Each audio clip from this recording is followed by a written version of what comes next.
जगदीश के पास गांव से छोटे भाई राजीव का फोन आया। फोन उठाते ही राजीव बोला, भैया माँ को अपने साथ शहर ले जाओ, अगर ये यहाँ रही तो मेरा घर उजड़ जाएगा। जगदीश बोला, क्या हो गया?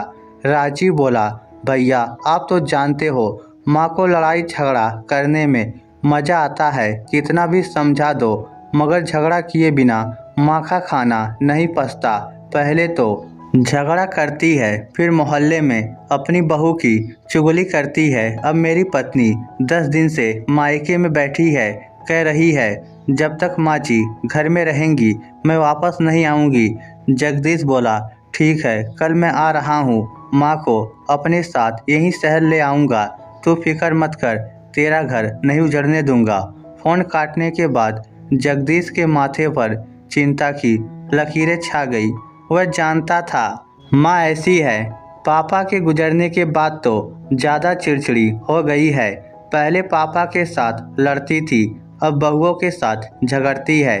जगदीश अपनी पत्नी संगीता के पास गया और बोला, कल मैं माँ को लाने गांव जा रहा हूँ, अब माँ हमेशा के लिए हमारे साथ ही रहेगी।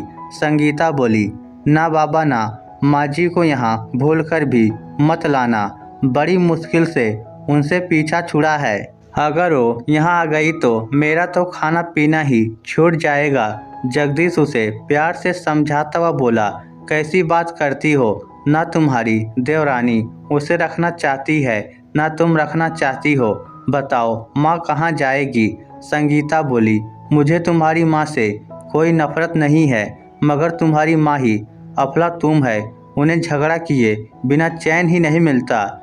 जगदीश प्यार से उसकी आंखों में झांकता हुआ बोला, मगर तुम तो बड़ी प्यारी हो, समझदार भी हो, 12वीं पास हो, तुम चाहो तो अपनी मासूमियत से मेरी अनपढ़ माँ को कभी भी बस में कर सकती हो।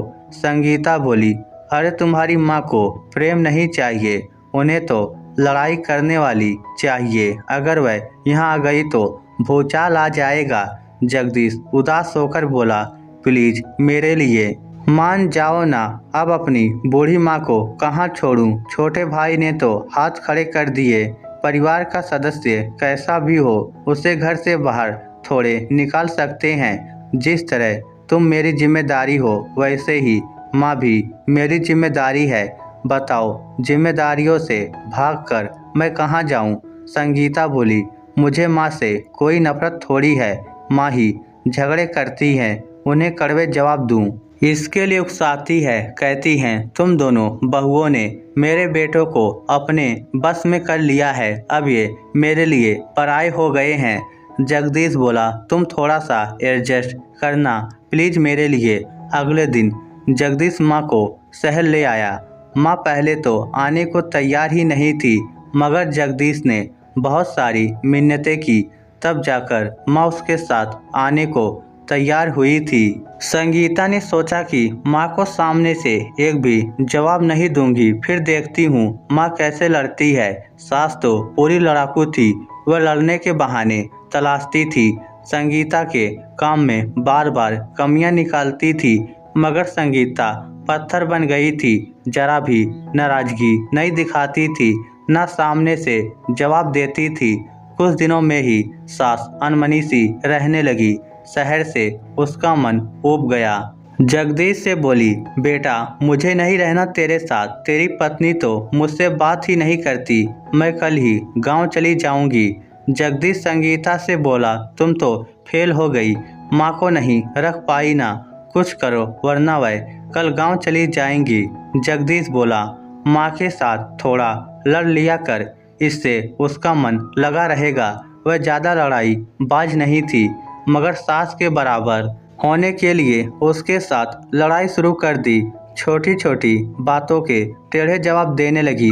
सास सचमुच की लड़ती थी, मगर संगीता बनावटी लड़ाई लड़ती थी, मगर एक दिन दोनों में ज़्यादा कहा-सुनी हो गई। शाम को जगदीश घर आया, तब माँ बोली, बेटा अपनी पत्नी के मुंह को लगाम लगा दे, आज उसने मेरे साथ बहुत बदतमीजी से बात की। जगदीश जोर से बोला, संगीता तुझे शर्म नहीं आती क्या? तुमने मेरी माँ के साथ बदतमीजी करके अच्छा नहीं किया, अगली बार माँ से ऐसे बात की तो घर से बाहर निकाल दूंगा। सुना क्या तुमने? मैं अपनी माँ के साथ बदतमीजी करने वाले को जरा भी माफ़ नहीं करूँगा। इतना कहकर वह नहाने चला गया। जगदीश के मुंह से ऐसे सब सुनकर माँ गदगद हो गई। वह दौड़कर संगीता के पास गई और गर्वित मुस्कान के साथ बोली, सुना तुमने मेरे बेटे ने क्या कहा? तुम तो बोलती थी वह तुम्हारा पति पहले है और मेरा बेटा बाद में है। अब सुन लिया ना, वह पहले मेरा बेटा है, बाद में तेरा पति, समझी? संगीता ने रोना सा मुंह बनाकर कहा, ठीक है माँ जी, आप अपने बेटे के साथ इस घर में रहिए। मैं सुबह ही अपने बच्चों को लेकर अपने मायके चली जाऊंगी। इतना सुनते ही सास को झटका सा लगा। जल्दी में बोली, अरे ऐसा मत करना बहू, वह मेरा बेटा है, मैंने उसे दूध पिलाकर बड़ा किया है, मेरा पस तो लेगा ही, मगर वह तुम्हारा पति भी तो है। पति की डांट का बुरा नहीं मानते बेटा, तुम्हें तो उसके साथ पूरी जिंदगी गुजारनी है। मैं तो 4 दिन की हूँ, जब तक जिंदा हूँ तो उसे मेरा बेटा बना रहने दे। सास के अंतिम शब्दों में थोड़ा सा दर्द था, थोड़ी सी कातरता थी। संगीता ने साफ महसूस किया कि सास के आखिरी शब्द लरज कर कंपन सा कर गए थे। संगीता ने गौर से सास का चेहरा देखा। झाइयों से भरे चेहरे पर आज आंखें थोड़ी सी चमक रही थी। बहू को गौर से अपनी तरफ ताकते देखा तो सास पता नहीं क्यों झेप सी गई, फिर चुपचाप अपने कमरे में चली गई।